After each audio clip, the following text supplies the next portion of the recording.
സോപ്പൊക്കെ ഉപയോഗിക്കുമ്പോൾ ഈ പെട്ടിയൊക്കെ ഒഴിവാക്കാൻ നേരത്തെ നമുക്കൊന്നൊരു അടിപൊളിയായിട്ട് ഉണ്ടാക്കിയെടുക്കാം. ഇതുപോലെ നമ്മൾ ഒഴിവാക്കുന്ന സോപ്പിൻ്റെ ബോക്സൊക്കെ എടുത്തുകൊണ്ട് വന്നാൽ നമുക്ക് ഇതുപോലെയുള്ള അടിപൊളി പെന്നുകളൊക്കെ നമുക്ക് ഓർഗനൈസ് ചെയ്ത് വെക്കാം. ഏകദേശം 2-3 മാസം മുമ്പ് എടുത്തു വെച്ചിട്ടുള്ള ഒരു സോപ്പ് ബോക്സ് ആയിരുന്നു. ഇത് മൂടിയൊക്കെ ഒന്ന് വൃത്തിയാക്കുന്ന സമയത്താണ് ഇതെൻ്റെ കണ്ണ് പെട്ടത്. ഇനി എന്തായാലും ഇതുപോലെ എടുത്തു വെക്കാൻ ഞാൻ ഉദ്ദേശിച്ചിട്ടില്ല. എന്തായാലും ഇത് വെച്ചിട്ട് നമുക്കൊരു ഓർഗനൈസർ ഉണ്ടാക്കി വെക്കാം.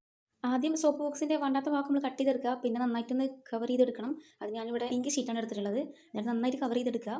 എൻ്റെ ഈ ബാക്ക്ഗ്രൗണ്ടിൽ കാണുന്ന ഐറ്റംസ് ഒക്കെ ഞാൻ ഉണ്ടാക്കിയത് തന്നെയാണ് കേട്ടോ. അല്ലാണ്ട് ഞാനിങ്ങനെ പെന്നൊന്നും വെക്കാനൊന്നും ക്യാഷ് കൊടുത്ത് വാങ്ങലൊന്നുമില്ല. ഇതുപോലെ ഐറ്റംസ് ഒക്കെ ഉണ്ടാക്കുക. നമ്മുടെ പെന്നിട്ടേക്കാൻ ഇതൊക്കെ തന്നെ ധാരാളം. ഇനി അതിന് ഒന്നുകൂടി ഡെക്കറേറ്റ് ചെയ്യാൻ വേണ്ടിയിട്ട് ഇതുപോലെ ഒരു പീസ് പേപ്പർ എടുത്തിട്ട് അറഞ്ചും പുറഞ്ഞും മടക്കി കൊടുത്ത് ഇങ്ങനെ കട്ട് ചെയ്തെടുക്കുന്നുണ്ട്. അപ്പോൾ ഇനി മെയിനായിട്ട് പറയാനുള്ള കാര്യം എന്താണെന്ന് വെച്ചാൽ നമ്മൾ വീണ്ടും വീഡിയോ ഇടാൻ തുടങ്ങിയിട്ടുണ്ട്. ഏകദേശം കുറച്ച് ദിവസം നമ്മൾ ഗ്യാപ്പ് എടുത്തിട്ടുണ്ടായിരുന്നു. അപ്പോൾ ഇന്നലെ വീഡിയോ ഇട്ടിട്ടുണ്ട്, ഇന്ന് രാവിലെ ഇട്ടിട്ടുണ്ട്. ഇതെന്തായാലും ഇന്ന് ഈവനിങ് ഇടാൻ വേണ്ടിയിട്ടാണ് ഞാനിത് ഇങ്ങനെ കുത്തിയിരുന്ന് എഡിറ്റ് ചെയ്യണത്. അപ്പോൾ നമ്മൾ വെട്ടിയെടുത്ത പീസ് ഇതുപോലെ ഒട്ടിച്ചു കൊടുത്തിട്ടുണ്ട്. പിന്നെ ഒന്ന് ഡെക്കറേറ്റ് ചെയ്യാൻ വേണ്ടിയിട്ട് കുറച്ച് സ്റ്റിക്കേഴ്സ് കൂടെ ഒട്ടിച്ചു കൊടുക്കുക.